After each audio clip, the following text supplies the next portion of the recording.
आप सभी का आज की इस क्लास में स्वागत है। आज हम सीखेंगे प्रश्नावली 2.4 का चौथा, पांचवा और छठा सवाल। वीडियो को पूरा देखने के बाद आपको ये कैसी लगी कमेंट बॉक्स में ज़रूर बताइए। ज़्यादा से ज़्यादा बच्चों तक इसे पहुंचाने के लिए शेयर कीजिए और हमसे जुड़े रहने के लिए चैनल को सब्सक्राइब कर बेल आइकन को जरूर प्रेस कीजिए। चौथा प्रश्न है, 2 अंकों वाली दी गई एक संख्या में एक अंक दूसरे का 3 गुना है। इसके अंकों के स्थान बदलकर प्राप्त संख्या को दी गई संख्या में जोड़ने पर 88 प्राप्त होता है, तो दी गई संख्या ज्ञात कीजिए। तो 2 अंकों की एक संख्या में हम क्या मानेंगे, जैसे हमने कल किया था, माना इकाई का अंक लेते हैं। माना इकाई का अंक हमने ले लिया x। क्या दिया गया है? एक अंक दूसरे का 3 गुना है। एक अगर हमको पता चल गया तो दूसरा अंक जो हमने दहाई का लिया ये क्या होगा? इसका 3 गुना, x का 3 गुना 3x। तो इसलिए संख्या क्या बन गई? इकाई को 1 से गुणा करते हैं, x से कम x, और दहाई को गुणा करते हैं 10 से। तो संख्या बन गई ये 10 गुणा 3x धन x। अगर हम इसको और सरल करके भी लिखना चाहें तो ये हो गया 30x। 10 गुणा 3 30x धन x, यानी कि हम इसको ऐसे भी लिख सकते हैं 31x। ये हो गया। अब क्या कहा गया? अंकों का स्थान बदल दें। अंकों का स्थान बदलेंगे तो क्या हो जाएगा? इकाई का अंक क्या हो गया? अब अंकों का स्थान बदलने पर क्या होगा? इकाई जो है वो दहाई बन जाएगी और दहाई जो है इकाई बन जाएगी। तो इकाई का अंक क्या हो जाएगा? अब इकाई का अंक जो है 3x दहाई थी यहाँ, ये हो जाएगी अब इकाई। और दहाई का जो अंक है, जो इकाई यहाँ x थी तो ये दहाई हो गई। तो अब देखो, अब संख्या क्या बनी? संख्या देखते हैं। संख्या को हमने कहा इकाई को गुणा करते हैं 1 से, तो 3x से कम 3x, और दहाई को गुणा करते हैं 10 से गुणा 10x। तो कितना हो गया? 10x और 3x 13x बन गई। अब प्रश्न ये कहता है कि अगर हम इन दोनों को जोड़ दें, दी गई संख्या में जोड़ने पर, अंकों का स्थान बदलने से प्राप्त संख्या को दी गई संख्या में जोड़ने पर 88 आता है। तो प्रश्नानुसार संख्या कौन सी दी गई थी? हमको संख्या दी गई थी ये वाली शुरू में 31x। इसका मान आया हल करके, और जब हमने अंकों का स्थान बदला तो संख्या का जो मान आया वो आया 13x। इन दोनों को जोड़ के आता है 88। तो जोड़ देंगे, 3 में 1 जोड़ा 4, 3 और 1 4, 44x बराबर 88। तो x बराबर 44x का मतलब है 44 गुणा x। 44 दूसरी तरफ जाएगा तो भाग में चले जाएगा, 44 दूनी 88। तो x का जो मान आ गया ये आ गया 2, यानी कि एक अंक आ गया 2। इकाई का अंक माना हमने 2 माना था स्टार्टिंग में, इसलिए जो हमको संख्या दी गई थी उसका इकाई हमने माना था x, तो कितना आ गया 2, और दहाई 3 गुना है, 3 दूनी 6। तो इसलिए संख्या क्या हुई? संख्या का जो मान आ गया, इकाई को हमने कहा 1 से गुणा करते हैं, या वैसे भी लिख सकते हैं, इकाई की जगह 1 लिख दो, दहाई की जगह लिख दो 6। तो वो संख्या क्या हो गई? 62। वो संख्या 26 भी हो सकती थी, 26 भी हो सकती है और 62 भी हो सकती है, क्योंकि हम अगर 62 का उल्टा करेंगे तो 26 आ जाएगा, दोनों को जोड़ेंगे 88 आता है। 26 का उल्टा करेंगे 62 आएगा, दोनों को जोड़ेंगे तो 88 आएगा।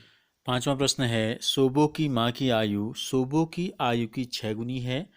5 वर्ष बाद सोबो की आयु उसकी माँ की वर्तमान आयु की 1/3 हो जाएगी, तो उनकी आयु ज्ञात कीजिए। तो सोबो की माँ की आयु सोबो की आयु की 6 गुनी है, यानी कि हम सोबो की माँ की आयु कब पता कर पाएंगे? जब हमको सोबो की आयु पता होगी। तो हम जब इस सवाल को शुरू करते हैं तो हम ये लिखते हैं, माना सोबो की आयु कितनी है? माना सोबो की आयु बराबर हमने मान ली x वर्ष। कितनी मान ली? x वर्ष।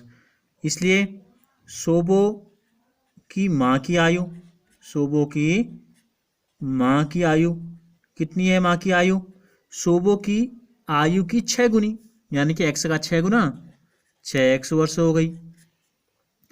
अभी क्या कहता है? 5 वर्ष बाद सोबो की आयु, 5 वर्ष बाद सोबो की आयु कितनी हो जाएगी? 5 वर्ष बाद सोबो की आयु, सोबो की आयु कितनी हो जाएगी?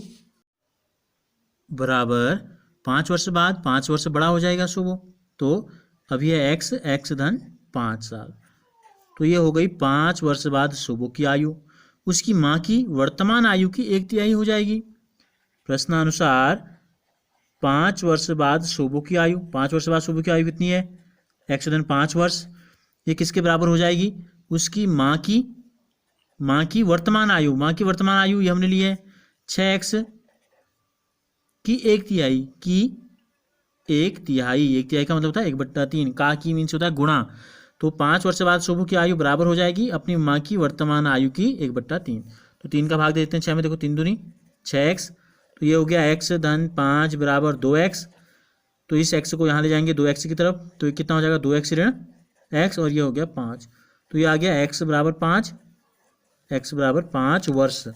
हमसे पूछा है उनकी आयु ज्ञात कीजिए, उनकी आयु ज्ञात कीजिए हमसे पूछा है, तो x हम लिख देंगे लास्ट में, अतः शोभो की आयु बराबर आ गया 5 वर्ष, और उसकी माँ की जो आयु है वो क्या है, शोभो की आयु की 6 गुनी 6x हमने लिया था, तो ये हो जाएगा 6 पंजे 30 वर्ष। छठा प्रश्न है, महुली गांव में एक तंग आयताकार भूखंड विद्यालय बनाने के लिए सुरक्षित है। इस भूखंड की लंबाई और चौड़ाई में 11:4 का अनुपात है। गांव पंचायत को इस भूखंड की बाढ़ कराने में 100 रुपये प्रति वर्ग मीटर की दर से 75,000 रुपये व्यय करने होंगे। भूखंड की माप ज्ञात कीजिए।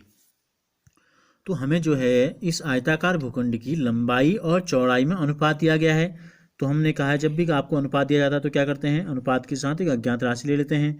तो माना आयताकार भूखंड की लंबाई हम लिख लेते हैं सीधे, x हम मानते थे, अब यहाँ क्या है लंबाई और चौड़ाई लिखा है, तो पहले लंबाई में 11 और चौड़ाई में 4, तो ये जाएगा लंबाई मान ली हमने 11x, और माना इस आयताकार जो भाग है भूखंड इसकी चौड़ाई हो जाएगी 4x। अब क्या दिया है हमको कि इस भूखंड की बाढ़ करानी, जैसे ये भूखंड है एक आयताकार भूखंड है, इसमें बाढ़ करानी है, बाढ़ का मतलब क्या है, यहाँ से हमने इसको घेरना है, एक तार यहाँ को लगाया आपने, एक तार यहाँ से, एक तार यहाँ से, एक तार यहाँ से, इसको बंद करना है।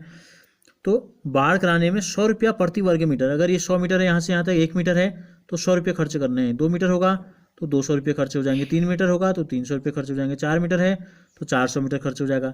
इसी प्रकार से कुल खर्च जो आया है वो 75,000 रुपये आया, कुल खर्च आया 75,000 रुपये। तो हम ये निकालेंगे कि 75,000 रुपये से कितने मीटर लंबा तार लगाया जा सकता है, पहले तो हमको ये निकालना पड़ेगा। तो देखो 100 मीटर, 100 रुपये में तार लगाया जाता है, कितना मीटर लंबा, प्रति मीटर का मतलब होता है 1 मीटर लंबा तार लगाया गया। अगर 1 रुपया होता, अगर हम 1 रुपया खर्च करते तो क्या होता, 1/100 मीटर हो जाता, 100 टुकड़े करने पड़ते हमको, उतना तार लगता। अब इसलिए कितना 75,000 रुपये खर्च हुए, तो इसलिए 75,000 रुपये में लगाया जाता है तार, क्या लगाया जाता है तार, कितना 1/100, जितना एक में लग रहा है 1 रुपये में लग रहा था उतना गुणा 75,000 कर दिया हमने, तो क्या हो गया 2 जीरो से 2 जीरो कट गए, तो ये आ गया 750 मीटर लंबा तार लगाया जाता है। 100 मीटर में तार अब लिख लेते हैं, तार लगाया जाता है बराबर 1 मीटर, और इसलिए 75,000 रुपये में कितना लंबा तार लगाया गया, 750 मीटर तार, यानी कि इसका जो पूरा एक चक्कर है, इस भूखंड का जो पूरा एक चक्कर आया, ये पूरा एक चक्कर आ गया 750 मीटर। अब हमें लंबाई और चौड़ाई पता है, हमको भूखंड की माप बतानी है। तो देखो भूखंड का एक चक्कर क्या होता है, ये होता है इसका परिमाप, ये आकृति है आयताकार तो आयत का परिमाप हो जाएगा। प्रश्नानुसार इसका जो परिमाप है कितना आ गया, आप 750 लिख देते हैं। आयत का परिमाप होता है 2 गुणा लंबाई धन चौड़ाई, तो किसके बराबर हो गया 750 के, तो लंबाई और चौड़ाई का मान रख देते हैं। देखो 2 गुणा लंबाई हमने ली है 11x और चौड़ाई को हमने माना है 4x, दोनों को जोड़ा बराबर आ गया 750।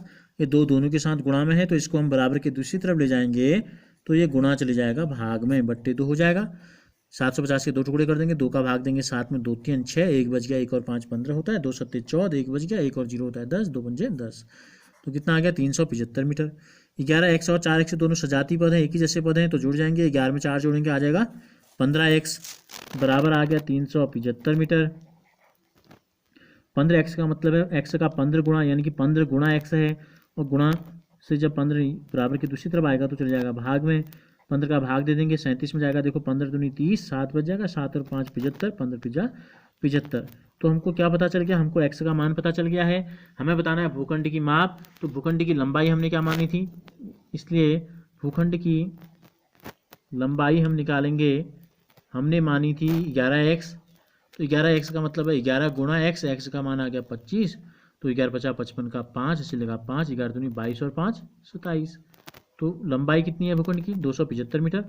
भूखंड की चौड़ाई जो आई वो 4x मानी गई थी, तो 4 गुणा 25 हो गया, 25 चौको 100 मीटर। तो ये आ गई हमारी भूखंड की माप।